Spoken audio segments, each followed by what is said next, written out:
Hello student, তো আমরা পড়ছিলাম ক্লাস 11-এর রাসায়নিক তাপগতিবিদ্যা, যেখানে আমরা আগের ক্লাস পর্যন্ত তাপ এবং তাপ সম্পর্কিত যতগুলো টার্ম ছিল সেগুলো সম্পর্কে আমরা জেনেছি। আজকে আমরা পড়ব কার্য। ঠিক আছে, দেখো প্রথমে আমরা কার্যের চিহ্ন পড়ব। যেমন ঠিক আমরা পড়েছিলাম তাপের চিহ্ন, ঠিক তেমনি আজকে আমরা পড়বো কার্যের চিহ্ন। দেখো কার্যটা অ্যাকচুয়ালি কি, কার্য সমান সমান বল ইন্টু সরণ। কোনো একটা বস্তুর ওপর আমরা যদি বল প্রয়োগ করি এবং সেই বলের প্রভাবে যদি সেই বস্তুর সরণ ঘটে, তাহলে আমরা বলবো কার্য সংঘটিত হয়েছে। ঠিক আছে, এবার দেখো কার্যের চিহ্ন যদি সিস্টেম দ্বারা কার্য সম্পাদিত হয় তাহলে কি হয়, সিস্টেমের শক্তির হ্রাস ঘটে, তাই সেক্ষেত্রে ডব্লুকে ঋণাত্মক ধরা হয়। ঠিক আছে, যদি সিস্টেম দ্বারা পরিবেশের উপর কার্য করা হয়, কি বললাম, সিস্টেম দ্বারা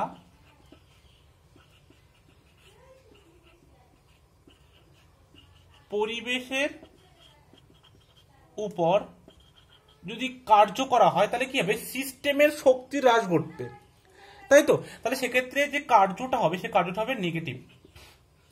অ্যাকচুয়ালি এটাকে বলা হয় work done by the gas. ঠিক আছে, কি বললাম, work done by the system বা গ্যাস, যা বলবে। ঠিক আছে, বাই দ্য সিস্টেম। যদি বাই দ্য সিস্টেম হয় তাহলে নেগেটিভ হয়, আর যদি অন দ্য সিস্টেম হয় তাহলে সেটা পজিটিভ হয়। ঠিক আছে, আর যদি সিস্টেমের উপর পরিবেশ দ্বারা কার্য হয়, ঠিক আছে, কি বললাম, এটা গেল 1 নম্বর। 2 নম্বর হচ্ছে পরিবেশ দ্বারা সিস্টেমের উপর কার্য। সিস্টেমের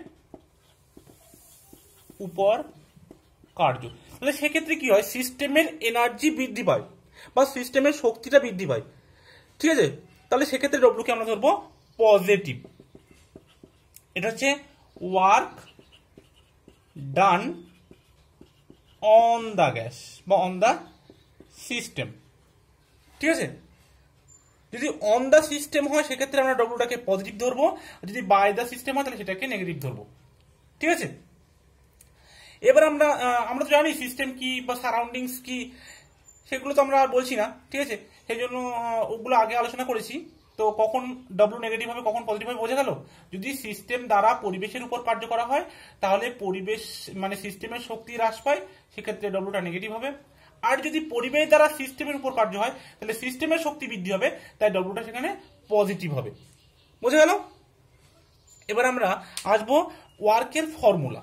ঠিক আছে, তার আগে আমরা একটু ইউনিটটা দেখে দিই। কার্যের ইউনিট কি, ইউনিট হচ্ছে বা একক। এসআই পদ্ধতিতে কার্যের একক কি, জুল, এবং সিজিএস এ আর্ক, তাই তো। এবং আমরা কি জানি যে 1 জুল সমান 10⁷ আর্ক। 1 জুল সমান সমান 10⁷ আর্ক।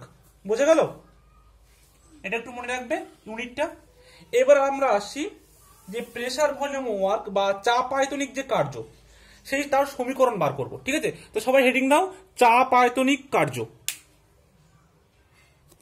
সবাই হেডিং দিয়েছো, চাপ আয়তনিক কার্য বা প্রেসার ভলিউম ওয়ার্ক। দেখো যদি বাহ্যিক চাপের বিরুদ্ধে কোনো একটা সিস্টেমের আয়তনের বৃদ্ধি ঘটে বা বাহ্যিক চাপের প্রভাবে যদি সিস্টেমের আয়তনের হ্রাস ঘটে, তবে আয়তনের যে এই বৃদ্ধি হচ্ছে বা হ্রাস ঘটছে তার ফলে যে যান্ত্রিক কার্য সম্পাদিত হচ্ছে সেটাকে বলছি আমরা চাপ আয়তনিক কার্য। মানে কি, আমরা যদি চাপটাকে বাড়াই তাহলে আয়তনটা কমে, বা আমরা যদি চাপটাকে কমে দিই তাহলে আয়তন বাড়ে।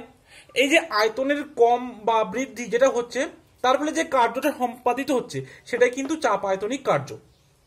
ঠিক আছে, এবং চাপ আয়তনিক কার্যের যে সমীকরণ, সেই সমীকরণটা তোমরা একটু লক্ষ্য করো। দেখো চাপ আয়তনিক কার্য ব্যাপারটা একটা এক্সাম্পলের সাহায্যে বোঝানোর চেষ্টা করছি। ঠিক আছে,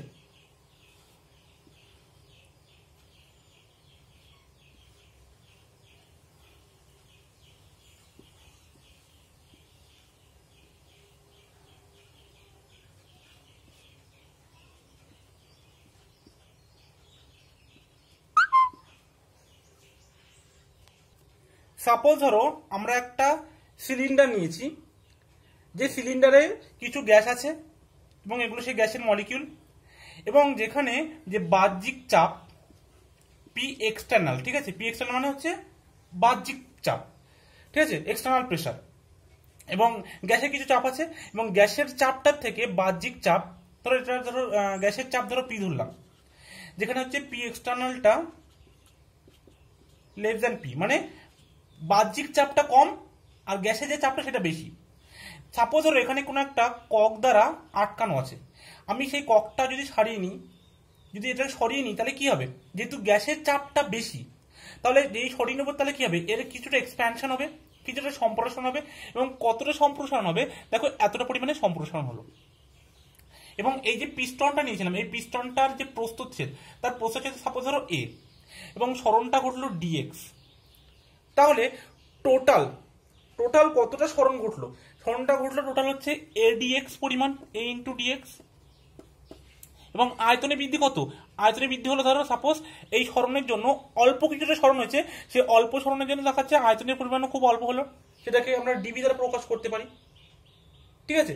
তাহলে এখানে যে কার্যটা হলো, আচ্ছা এখানে তার আগে একটা জিনিস দেখো বলি, এই যে P external, P external equal to কি লেখা যায়, মানে চাপ সমান সমান কি, বল বাই ক্ষেত্রফল, মানে এখানে একটা ফোর্স ছিল, ঠিক আছে, বাহ্যিক যে বল সেটাকে আমি এফ এক্সটার্নাল বলতে পারি, ঠিক আছে, মানে এটা যে চাপ ছিল তার মানে কি একটা বল কাজ করছিল, সেই বলটা হচ্ছে এফ এক্সটার্নাল, এবং চাপ বাই কি ক্ষেত্রফল, চাপ সমান সমান বল বাই ক্ষেত্রফল, তাই তো আমরা কি জানি, চাপ সমান সমান বল by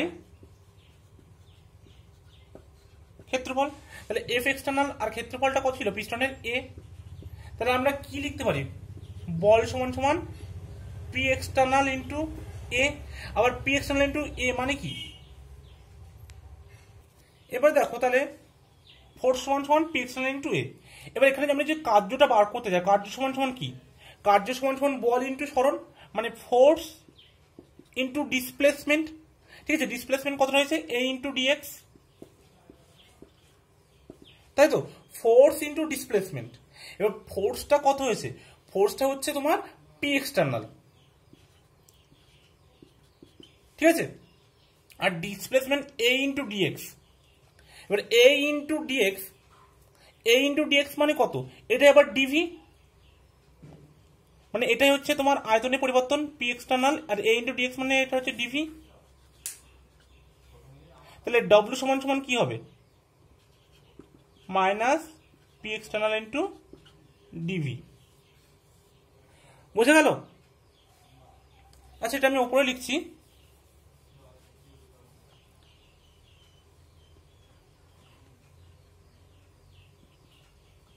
W is equal to minus F into A into dx, এটা হচ্ছে F into A into dx মানে ডিভি। তাহলে এফটা মানে কি, এফটা মানে আবার পি এক্সটার্নাল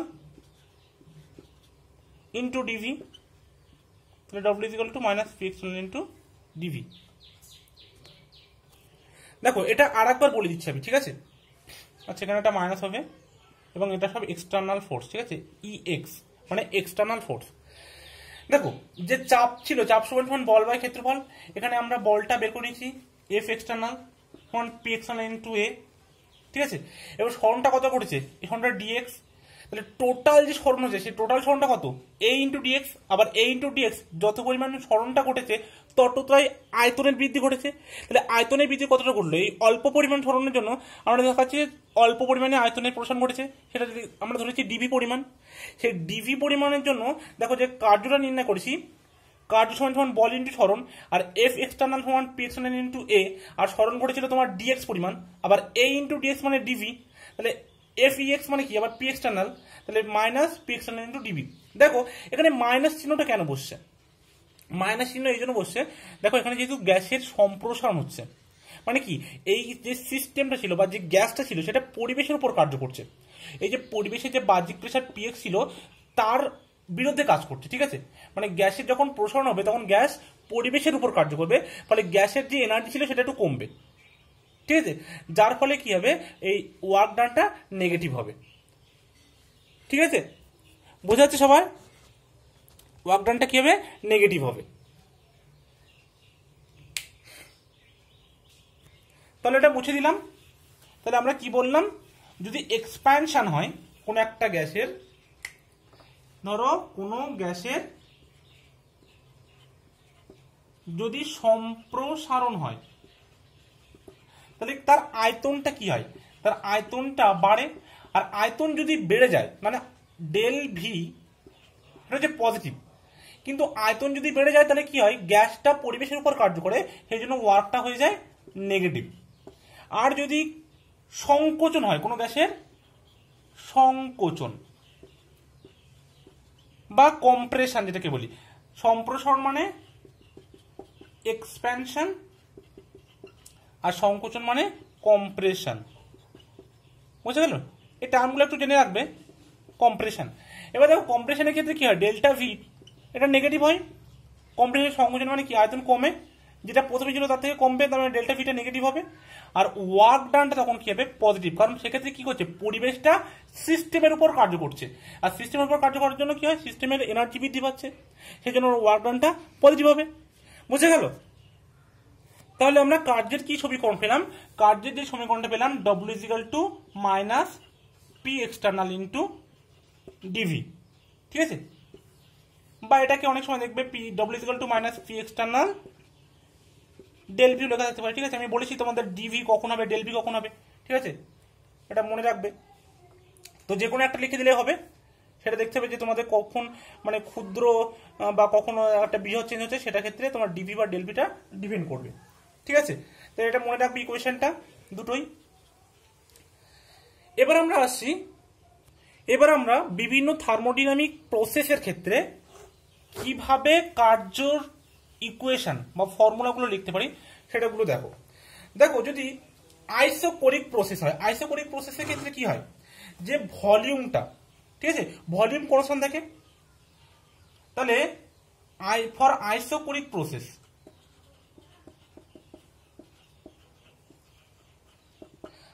আইসোকোরিক প্রসেসের ক্ষেত্রে কি বললাম না, আয়তনটা ফিক্সড থাকে। ঠিক আছে? মানে ডেল ভিটা কি হবে? ডেল ভিটা জিরো।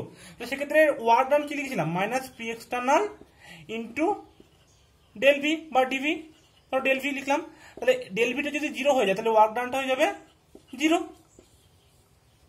বুঝে গেল? এবার যদি এই সিস্টেমটা আইসোবারিক হয়, আচ্ছা ঠিক আছে, এবার আমরা যেটা প্রসেসটা দেখবো, যে প্রসেসটা কোন একটা গ্যাস আমরা এক্সপ্যানশন করব মানে সম্প্রসারণ করব, এবং তার আয়তন, প্রাথমিক আয়তন যেটা ধরো ভি1 এবং অন্তিম ফাইনাল যে ভলিউমটা হবে সেটা হচ্ছে ভি2। ঠিক আছে? এবং সমগ্র ধরো কাছে সম্প্রসারণটা আমরা কয়েকটা ধাপে সম্পন্ন করব। সেক্ষেত্রে কৃতকার্যটা কি হবে? সেক্ষেত্রে কৃতকার্যটা দেখো, ডব্লিউ ইকুয়াল টু আমরা কি রেখেছি? P external into dV. ঠিক আছে? এবং যেহেতু আমরা কি জানি, পি এক্সটার্নাল ইন্টু ডিভি, এই যে কার্যটা, এটা কিন্তু কার্য এবং তাপ এই দুটো কিন্তু পদার্থের অবস্থার অপেক্ষক নয়। সেই জন্য আমি বলেছিলাম এটাকে আমরা ডেল ডব্লিউ হিসেবে লিখতে পারি না, বা ডব্লিউ2 মাইনাস ডব্লিউ1 এভাবে লেখা যায় না। ঠিক আছে? এটা কিন্তু আমি বলেছিলাম। তো সেক্ষেত্রে আমরা ডব্লিউটাকে যদি বার করতে চাই তাহলে আমরা সেক্ষেত্রে বার করতে হবে minus P external into DV বা ডেল ভি যাই বলো, এটাকে যে ভলিউম প্রাথমিক ছিল আর যেটা অন্তিম ছিল সেই ভলিউমের দ্বারা বার করা হবে। ঠিক আছে? কারণ ভলিউমটা তো চেঞ্জ হচ্ছে ভি1 আর ভি2 পর্যন্ত। এইভাবে কিন্তু সেক্ষেত্রে কার্যটাকে নির্ণয় করা হবে। যখন কোনো একটা গ্যাসকে আমরা সম্প্রসারণ করব এবং সেটা অসংখ্য ধাপে ধাপে, সেক্ষেত্রে প্রাথমিক ভলিউমটা যদি ভি1 এবং অন্তিম ভলিউমটা যদি ভি2 হয়, সেক্ষেত্রে কার্যটা নির্ণয় করবো মাইনাস ভি1 থেকে ভি2 integration P external into DV বা ডেল ভি। ঠিক আছে? এই ইকুয়েশনটা কিন্তু ভীষণ মনে রাখবে, ইম্পর্টেন্ট। ঠিক আছে?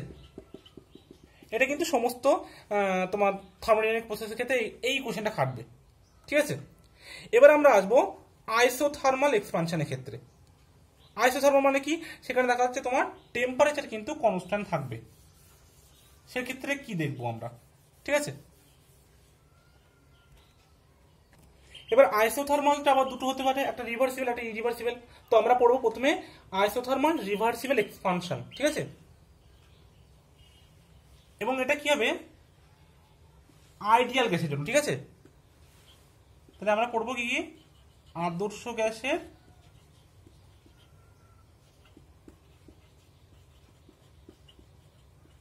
সমষ্ণ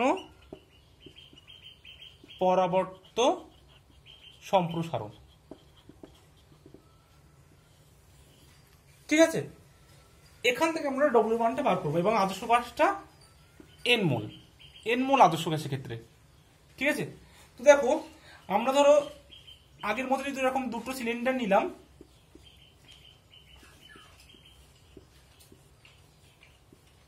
এবং আমরা কি বলেছি যে এখানে এক্সপ্যানশন হচ্ছে। ঠিক আছে, আদর্শ গ্যাসের সমষ্ণ পরাবর্ত সম্প্রসারণ, এবং এটা পরাবর্ত প্রক্রিয়ায় হচ্ছে। দেখা যাচ্ছে কোনো একটা গ্যাসের এক্সপ্যানশন হওয়ার আগে সাপোজ ধরো প্রেসার ছিল P1, ভলিউম ছিল V1, যেহেতু সমষ্ণ মানে টেম্পারেচারটা ফিক্সড, চেঞ্জ হবে না, সেজন্য এটা হবে টেম্পারেচার T, এটা হবে P2, V2 এবং T। তাহলে সেই ক্ষেত্রে আমরা যে কৃতকার্য ডব্লিউর মানটা বার করব, কি প্রসেস না রিভার্সিবল প্রসেস ক্ষেত্রে।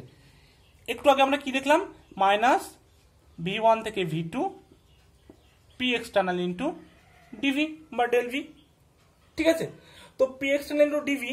এবার একটা জিনিস দেখো, আমরা এখানে যে ইকুয়েশনটা ছিল যে PV is equal two nRT আদর্শ মনের ক্ষেত্রে, এবং এই যে পিটা কি ছিল, পিটা ছিল তোমার গ্যাসের ভিতরে প্রেসার, আর পি এক্সটার্নালটা কি ছিল বাইরের প্রেসার, এটা ছিল পি এক্সটার্নাল, এবং ভিতরের প্রেসারটা ছিল পি। যেহেতু সমষ্ণ এবং পরাবর্ত প্রক্রিয়ায়, এবং প্রত্যেকটা ধাপ কি হয় পরাবর্ত প্রক্রিয়ার ক্ষেত্রে তোমাদেরকে বলেছিলাম, মনে করে দেখো যে প্রত্যেকটা ধাপ কিন্তু ইকুইলিব্রিয়াম হয়, মানে প্রত্যেকটা P external P is equal two P external হয় কিন্তু রিভার্সিবল প্রসেসের ক্ষেত্রে প্রত্যেকটা স্টেপে, যেহেতু ওটা ইকুইলিব্রিয়ামে থাকে। ঠিক আছে, তাহলে পি যে PV is equal two nRT, এটাকে আমরা কি চেঞ্জ করতে পারি, পিটাকে পি এক্সটার্নাল হিসেবে লিখতে পারি। তাহলে P external is equal two কি এনআরটি বাই ভি। তাহলে আমরা সেই মানটা জাস্ট এই পি এক্সটার্নাল জায়গা বসাবো, মাইনাস V1 থেকে V2 NRT by V into dV. এবার দেখো এই এন নাম্বার অফ মোলস, আর গ্যাস কনস্ট্যান্ট, ঠিক আছে, টি এটাও কনস্ট্যান্ট সমষ্ণ পরাবর্ত প্রক্রিয়ার জন্য। তাহলে এই যে কনস্ট্যান্টগুলো সেগুলো সব বাইরে চলে আসবে, তাহলে মাইনাস এনআরটি V1 V2 তাহলে ডিভি বাই ভি। বুঝা যাচ্ছে তো? এবার একটু আমাকে এদিকে মুছতে হবে, বা আমি যদি এখান থেকে এখানে লিখি, দেখো বোঝা যাচ্ছে কিনা।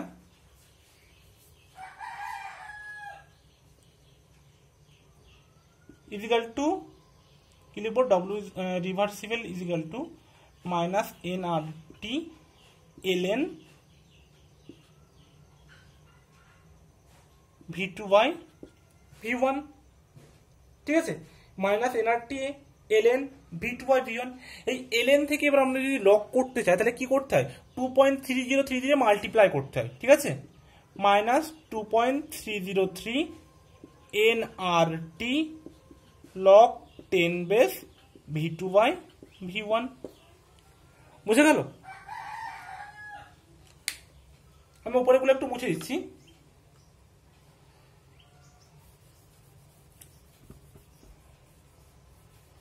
এবার দেখো, তাহলে এই যে লগ V2 বাই V1 আসলো, এবার এটাকে যদি আমরা প্রেসারের টার্মে লিখতে চাই, তাহলে প্রেসার টার্ম আমরা কি জানি, আমরা একটা ইকুয়েশন জানি, মনে করে দেখো যে P1 V1 সমান সমান P2 V2। তাহলে এখান থেকে আমরা কি লিখতে পারি, V2 by V1 is equal two P1 by P2, তাই তো? তাহলে এই যে V2 বাই V1 এখানে আমরা কি লিখবো, P1 বাই P2, অর্থাৎ W reversible equal to minus 2.303 NRT log 10 base P1 by P2। দেখো বোঝা গেল কিনা? ঠিক আছে,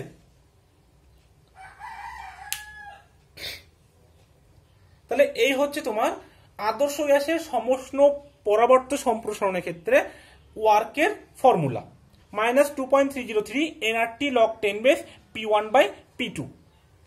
যেহেতু P1 V1 সমান P2 V2, এখান থেকে V2 বাই V1 সমান P1 বাই P2। এবার দেখো এটা যদি আমরা ইরিভার্সিবল প্রসেসের ক্ষেত্রে বার করি, জাস্ট এটা কিন্তু সেমই হবে, সাইনটা আলাদা হবে। ঠিক আছে, কি বললাম এখানে কি হচ্ছে দেখো, এখানেও কিন্তু সম্প্রসারণ হচ্ছিল, মানে কি V2টা বড় হচ্ছিল V1 এর থেকে। আর যদি সম্প্রসারণ হয় কোনো একটা গ্যাস, তাহলে কি হয়, তাহলে দেখো যদি কোনো গ্যাস সম্প্রসারণ হয় তাহলে সেটা পরিবেশের উপর কার্য করে এবং সেখানে কিন্তু ওয়ার্কটা নেগেটিভ হয়, কারণ সিস্টেমের যে এনার্জি সেটা লস হয়। বুঝে গেল? আচ্ছা ঠিক আছে, আজকে এই পর্যন্ত থাক। নেক্সট দিন আমরা আবার একটা নতুন টপিক শুরু করব। নতুন টপিক বলতে আরো কিছু প্রসেস আছে থার্মোডাইনামিক্সের, সেই প্রসেসগুলো আমরা স্টার্ট করবো। ঠিক আছে।